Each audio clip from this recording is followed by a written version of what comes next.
হরে কৃষ্ণ সবাইকে। আজকে পবিত্র বর্ধিনী একাদশী তো আমি পালন করছি। তো এখানে আমি সাবু কিনে এনেছিলাম আগের দিন, অনেক দিন ধরেই কিনে কিনে আনা হয়, রেখে দেই, কিন্তু এখন আবার কিনে এনেছি। সেই দিন ইস্কন মন্দিরে গিয়েছিলাম, তো কিনে এনেছি।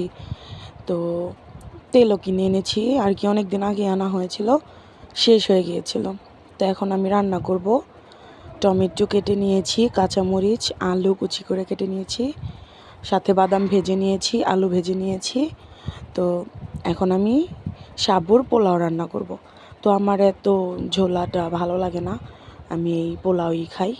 সবজিও রান্না করে অনেকে, কিন্তু আমি পোলাওটা আমার কাছে বেশ ভালো লাগে। এখন আমি রান্নাটা করে নিয়েছি, তো অনেক সুন্দর হয়েছে। আর ভগবানের আশীর্বাদে খুব ভালোই লাগে। সারাদিন উপোস করে এটা খেলে ভালো লাগে।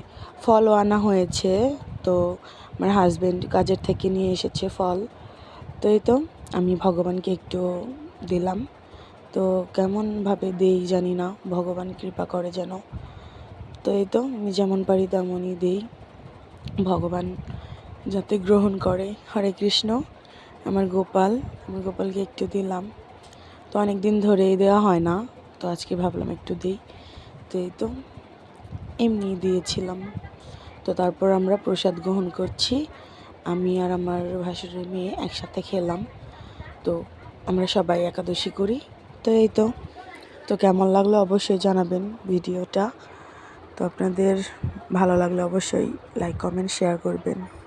রাধে রাধে, ভালো থাকবেন সবাই। আবার পরবর্তী ভিডিওতে দেখা হবে। হরে কৃষ্ণ।